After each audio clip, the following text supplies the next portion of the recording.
Hello and welcome to Warframe. My name's Todd, also known as Magimic, and this is of course Warframe. Last time we talked a lot about a lot of different things and all the different things that were happening. I'm pretty sure I've already talked about it, but Chroma Prime has officially released.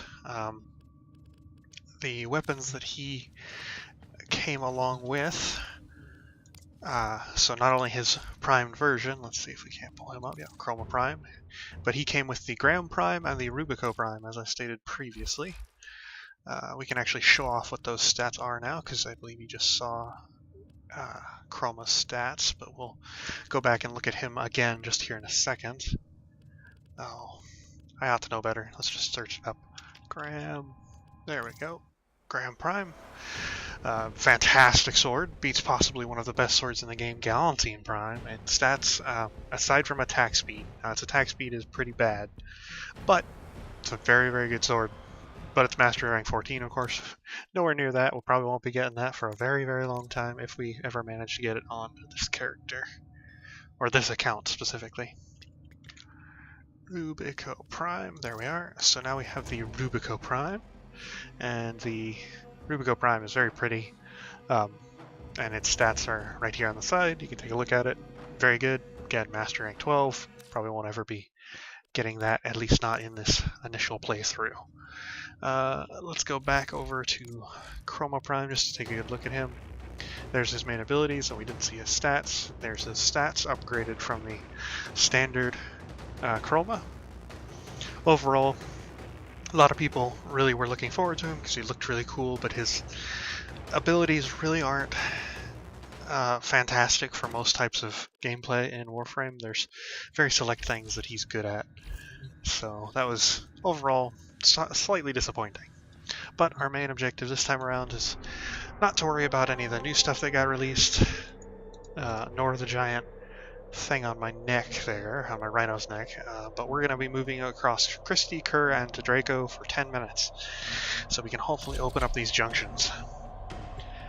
Because our main objective here would be the Jupiter Junction. There is a quest that I just looked at the codex before starting this recording for, though, that we do need to complete, but I was going to hold off and do that next time.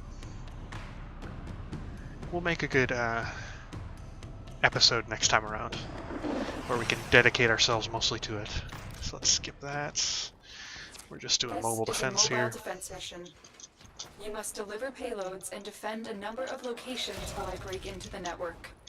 Simplistic stuff. Heavy resistance. We shouldn't have any problems with any sort of mobile defense.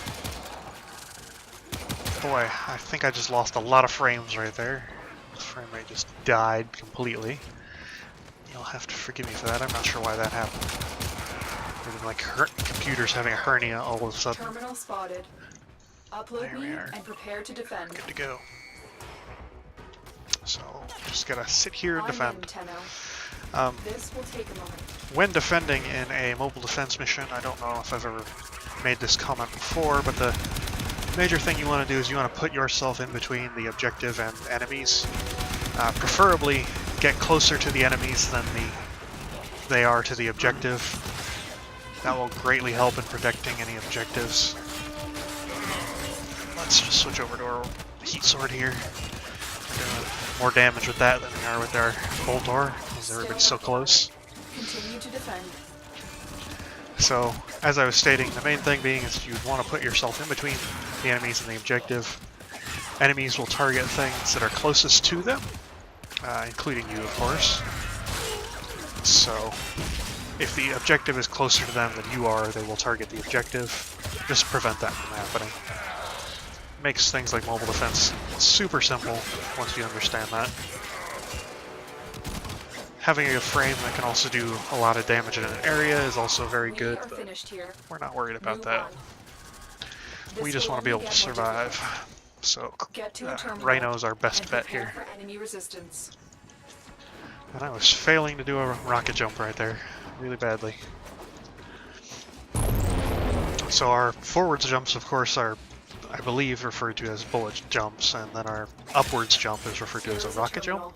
I think. Get me in and get ready to defend. And that just got us our first Orokin Cell, which Ceres has Orokin Cells as their special resource, and Orokin Cells are hard to come by otherwise. There's only a couple places where you can get your hands on them. So it's great that we just got one, because it'll allow us to create the Orokin Catalyst, which we'll do in between missions here. We'll begin the building of that, because we'll apply that straight to one of our Warframes. And increase our capacity, allowing us to do a lot more modding, which is fantastic to get early on. We could have probably have done that when we were going through the Void, but I didn't want to slow us up trying to farm Orokin Catalysts or anything of that nature. Or, forgive me, Orokin Cells, that is. I think Orokin Cells drop in the Void. Maybe it's just Argon Crystals, though. Maybe I'm getting that confused. I know there is one other place that drops Orokin Cells, and it's not one you're typically usually going to find yourself in. The Void is just one of those places that you don't usually find yourself there all that often. Unless you're specifically going there for something. Keep moving. Alright, moving on to the last terminal. We should be good to go. Shouldn't take us too long at all to get through this mission and then the next, if we are lucky. And then Draco will just be a long standing around killing things. And defend our position. Ooh, Leviathan Star. I'm in, Tenno. This will take a moment. There's my compulsive reloading acting up again. Reloading after I just shot like 3 bullets. Or bolts in this case. But it happens. I'm just so used to pressing that R button that I forget. I don't need to reload after I use just 3 bullets. Oh, it knocks. See, now usually these would have been very terrifying to Volt. But as Rhino, because we can take so much damage, we can just stand there and let him hit us. It's not really a big deal at all. Rhino is just a fantastic Warframe in that regard. Allows us to really pump out the damage without being worried about getting killed. So I am kind of standing on top of the objective, so enemies below me would still target the objective, I believe, but it's mostly okay because we're getting really close up in their face. It should be alright. We lost our iron skin there. But we did it. Right next to a Honeybee Gunner, that would not be the best place to lose your iron skin. But we made it through. Our bolter's doing work here. Alright, so now we just gotta run to the end, and we'll be done with this. Not gonna worry about those enemies, we don't really even need to worry about killing them. Just gotta make our way through. And we're out. So, I don't know if I've talked about Ceres' aesthetic yet, but Ceres, of course, is like this Grenier chemical, I guess you could say factory. There's lots of pools of weird radiation and trash and metals and things of that nature. Not really sure what the Grenier are actually doing. Don't really care. It's just a Grenier plant most of the planet. Alright, so we did just get our Orokin Cell, so we wanted to come over here and we wanted to craft miscellaneous and our Orokin Catalyst that we got blueprints for in the past. You always want to be able to craft these, and oh, that's for weapons. I'm an idiot. We don't have an Orokin Reactor, which would be for our Warframes. We have an Orokin Catalyst. But still, it's great that we have that. Oh, we don't have enough credits. Okay, so it's the first time we've run into a problem where we don't have enough credits. So I'm going to head right over here to the mod bench. I'm going to go sort by duplicates. We've got a ton of pressure points and blunderbuss, so I'm going to go, let's go all the way to the max.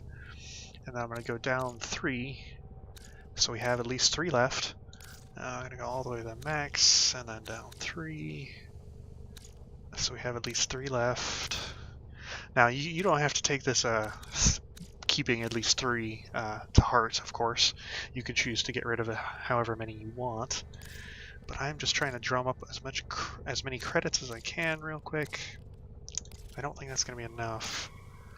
Let's see, how many does that put us at? 16,000? Alright. Let's see if we have any blueprints to sell. In case we have any duplicate blueprints, we can sell those, but I don't think we will. Let's take a look. So we can search our inventory by going blueprint. So this shows us any extra blueprints we may have.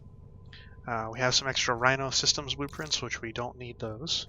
So we'll sell those. We'll also sell our Neuroptics, don't need that. We have multiple Hero Chassis blueprints. You only need one of those, really, to craft. So we'll sell that. Perfect. So that got us some credits. We want to be able to craft our catalyst right away. Catalysts are critical to being able to do damage effectively in Warframe, so we're going to just make that right off the bat. Enjoying the view? What weapon do we want to put that on? I was thinking we would probably put it on our Galantine, just because our Galantine would be our best bet for a good weapon to deal damage with. Our Boltar is also a good option, so when you come to this point and you're creating catalysts, either go with your primary or your melee weapon first, just because they tend to be more effective when dealing with larger groups of enemies. Your secondary should always be just that, a secondary thought, kind of. But that's just personal opinion. I just don't find that secondaries can keep up, usually. Alright, well, now that we've started building that, though, we'll move on to Kerr, and then finally, we'll finish off with Draco here in a moment. Hopefully the sabotage doesn't last too long. Next time, we'll use that Orkin Catalyst on our weapon, and hopefully get it fully upgraded. But we will see. Your target is the system mainframe. Deliver the payload. Not only can you apply catalysts and reactors to weapons and warframes, but you can also apply forma to them, which tends to be the quickest way to kind of progress your weapons into warframes. Starting with the catalyst or reactor and then moving on to formas, which allow you to decrease the capacity or decrease the cost of a mod for a specific type. Deal with this Nox. Noxes, of course, have a extreme weakness to headshots. That dome on their head, once it's taken off, it's very easy to damage them. While it's still on their head, though, they tend to be much tankier. So just pull out a weapon that can headshot, pop them in the head a couple times, and then whatever weapon does the most damage afterwards tends to be the easiest way to deal with them. Most enemies take ridiculous amounts of damage from headshots. I believe it's a 2x multiplier, if I'm not mistaken. Sniper rifles being the exception, because their zoom capabilities allow them to get even more headshot damage. So we'll test that out when we see the Vectus. Oh, it's a room full of dudes. Nothing else, really. Okay, so we're gonna go this way, I guess. So that means that the door is probably over here somewhere. Yes, indeed it is. Going through. So the funny thing about Ceres is it actually introduces the first, I want to say, just non-combat enemies. You can kill these guys, of course, and they do drop stuff, but it's mostly pointless to do so. They don't attack you unless you attack them first. They tend to just be mindless workers. Kind of showing off the fact that the Grineer are mostly builders, or they started out as such anyway. They're mainly just factory workers. They have a great relation to the race known as the Orkin, of course. Every race in the Warframe universe does, I believe. Your target And is this location's computer the Grineer are system. no different. Find and access the terminals. Your target is the reactor. Alright. The reactor will have tight security. Let's see. Watch out Gotta for enemy jump patrols. down here, and then we can move across. So that was Rhino's passive there that just knocked down that guy. Not super effective, but if you land hard, it's good to take somebody off their feet before they can shoot you. We're just going to ignore most of the guys here because I don't want to spend forever killing them. Don't need to. Future, if you're ever running through these missions, a lot of time you'll have Warframes that'll be able to do a lot of damage just by running through a lot of these enemies. So it won't be as detrimental to kill these enemies, but for the moment it's kind of slow and tedious for us to do that. Though our Rhino charge does allow us to clear the way pretty easily. We don't want to get held That's up. the reactor. Expose its core and destroy it. Alright. So basic reactor core, expose it, destroy it. We've seen it before, I believe, and we're doing it now. That's it. Now get out of here. Fantastic. No other objectives now. Let's just head out and we'll move on to Draco, which is a good old 10-minute long mission, so we'll be there for a good amount of time. Alright. Cut these down. Done did it. Dead. We're done there. Alright. Let's get out of here. Okay, so our Taxon's actually getting close to its maximum level there. Our Boltor is as well, which is good. Our Boltor will be our main focus for our primary weapon until we can get our hands on something like the Vectis, as I've stated previously. But we'll definitely hold on to the Boltor until we can get something fast-firing that's better. The Lado, though, is probably pretty terrible at the moment. What was our other weapon? We had the Kunai, didn't we? Yeah, so we had the basic Kunai. We could go with the AK Lado after we're done with the normal Lado. We could buy the Furus, the Sikaris, the Lex. All of those are kind of good options. The Lex is probably a really good option for us in the beginning, but I'm just not a big fan of the Lex as a weapon. Alright, enough blabbing there. Just talking a little bit about weapons. Let's just head straight into Draco, and we will do a... We won't be doing the Meso Fissure, we'll just be doing the regular survival. We've only got to survive for 10 minutes, so it shouldn't be too difficult. I think we can pretty much do that just with the air canisters alone, as long as we're getting at least a little bit of air support from the enemies. Or life support, that is, not air support. So let's skip that. Let's just go straight into it. Distract the enemy while a fellow Tenno operative raids the ship for much Of course, it needed jumped straight supplies. over. Make Let's your presence known. not fall in a hole. Let's run up here. So we gotta kick off this mission. Not gonna worry about having anybody else join us, but if they do, that'll be Life fine. support has been cut off. They're trying to choke you out. Hold on. Alright. I'm sending auxiliary life support. The first life support capsule has arrived. Activate it when your supply is low. Being that we're fighting Grineer here, it's actually quite easy for us to do survival, because Look for Grineer have a personal tendency life to run support towards you. nodules dropped by fallen enemies. Unlike Corpus, who tend to have a tendency to stay as far away from you as they're able to, while still hitting you, Grineer don't have the same tendency. They just kind of get close enough to hit you, and then they start shooting. Kind of a mob mentality sort of attack. But we do want to get closer to our objective there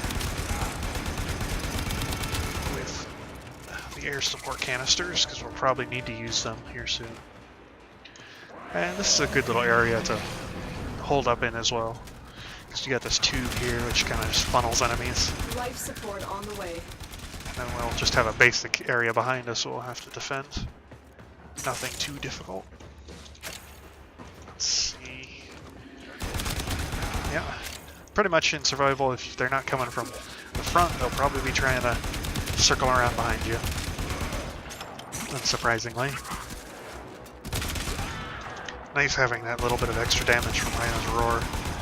It doesn't really, in endgame, seem to make that much of a difference, because your weapons will be doing ridiculous amounts of damage by the time you reach the end of Warframe, or near completion, that is, rather than the end. There's no true end to Warframe.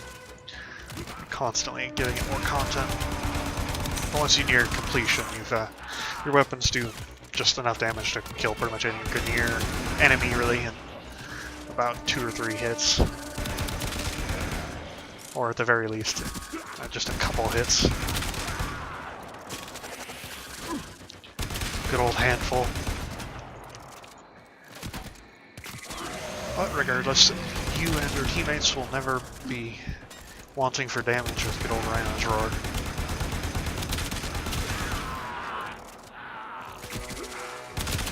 Alright, so we haven't seen his last ability, his Stomp, yet, just because it hasn't unlocked for us. I'm kind of saddened that that's the case. I'd really love to show it off. I love that Prepare for ability. life support. It's also great for killing large groups of enemies, because you just kind of suspend them.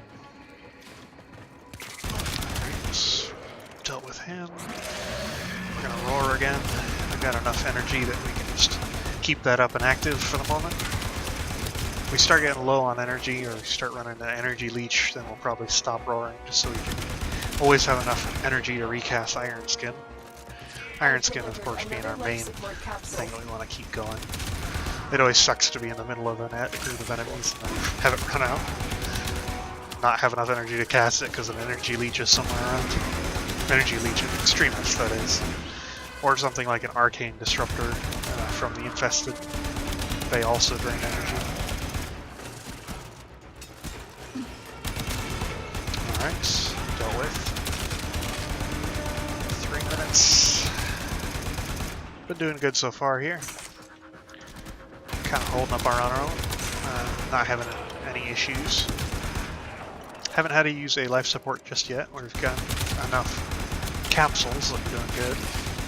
It's ought to give us lots of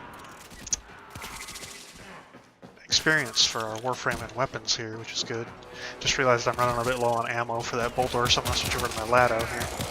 I'm also going to run in and try and get some melee attacks off, because our heat sword just does a ton of damage.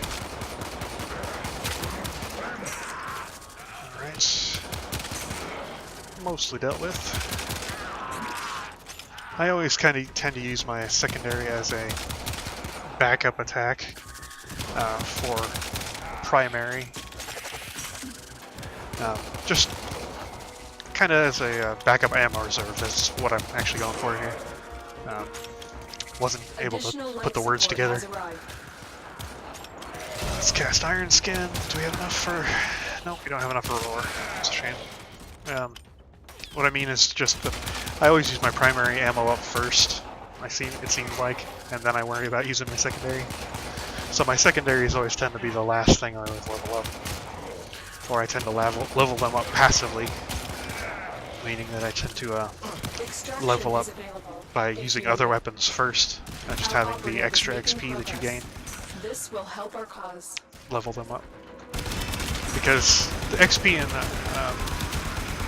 Warframe works in a simple manner, in that whatever weapons you have equipped will be leveled up as you use weapons. Whatever Warframe you have will be leveled up slowly as you use weapons, but quickly as you use Warframe abilities. And of course, using a weapon does increase the amount of experience that you gain with it, but you can level it up passively just by using your other weapons. So we're at 50% here. I'm going to use a capsule. We're already halfway through this mission. I was thinking it would be much less... how do I put this? Much less interesting, but the enemies are actually coming at us at a decent pace here at this little area. So, survival is definitely one of the interesting types of mission, similar to defense, in that it doesn't really want you to run around as much. You can, of course. You can go to wherever you really want, but it is kind of better to choose a place and hang out there, because it'll allow enemies to spawn at a steady pace and come towards you. Whereas if you move around too quickly, you'll tend to leave a lot of enemies behind. I don't believe that there's any true problems with enemy limits anymore. Survival can definitely be done just by killing enemies effectively. But, oh, I just ran out of ammo from a bolt door there. Apparently I didn't get enough while I was just using my Lado. Let's just melee these guys, don't have to worry about the shield guy knocking us down. I'm just gonna run through them, gonna run through that butcher, run up these grenadiers, and slice them in half. All good. Pistol that dude in the head, and that one. Life support incoming. How much ammo do we have? We only have one clip still. Alright, so we're gonna have to keep using our Lado. Alright. I don't know, the Lado is just such a disappointing sounding weapon that I don't really like using it really at all. It just sounds so pitiful. Just a very pew-pew noise. Very wet sounding, I suppose you could say. But that's just personal opinion. Some people might like that sound. I just don't. I prefer weapons that sound a lot like the Lex. Something very meaty. Something that feels like it's got a lot of power behind it. The Lado really doesn't. But it gets the job done, so at the end of the day, if you had to use it, it would work. I wouldn't take it to fight any bosses, though. At least not as my main weapon, that is. Which reminds me, there is a planet that requires us to use just melee. Entirely forgot about that for the junction, I believe. So that'll be fun. But we're nowhere near that point just yet. But it is a good reason why we'll definitely be using that first catalyst on our Galantine. Hopefully we'll be able to build another catalyst in the future, but at the moment that seems to be a little bit far off. Get ready for a capsule. It is quite a shame that we don't have a lot of credits, just because of the fact that we'll we very much so benefit from having enough credits to buy whatever we need early on. Alright, so we are getting low on our life support. Let's pop a capsule. Ooh, that heavy gunner just burned right through my armor there. That's unfortunate. I don't have enough energy to recast Iron Skin either. But we do have enough ammo for our bolter. Alright, and we now get enough energy. Done and done. Okay, I thought there were more enemies over here, but I guess there aren't. There are some over there, though. Let's just deal with them as quickly as possible. So one thing to note about those shields, I don't know if I've said it before, but I'll say it now, is just that if you have a puncture-based weapon, it will automatically go through that shield and hit them. I don't know why it does that, why it's not related to punch through, but sometimes if you just get that puncture proc, it'll just happen. You can also shoot that through that little eye hole to hit them, and you can also just shoot them in the back. Or you just ignore them. Ignoring them works too. All share in this bounty. Hold out as long as you can. I complained about credits, but then it only gave me 2,000 credits. See what you get? That's what you get. Life support on the way. Alright, so we've activated that life support, and I'm just going to run to the end now. We have gotten our 10 minutes. We've completed what we needed to for the junction, in this mission at least. We'll have to check to make sure that we don't have anything else missing, and then we'll just move on. Next time, we'll, of course, we'll be focusing on a different objective. There is a quest that we can do, and I will show the codex for what it is. And we will do that, and then life support has arrived. Probably work more towards getting the completion of the junction if we complete that mission early, but I don't know if we will. I believe that quest in particular has a lot of survival missions, so we might not be able to complete it very quickly.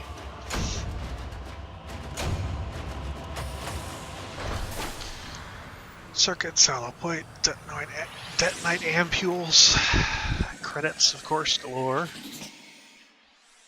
We're making our way. Alright.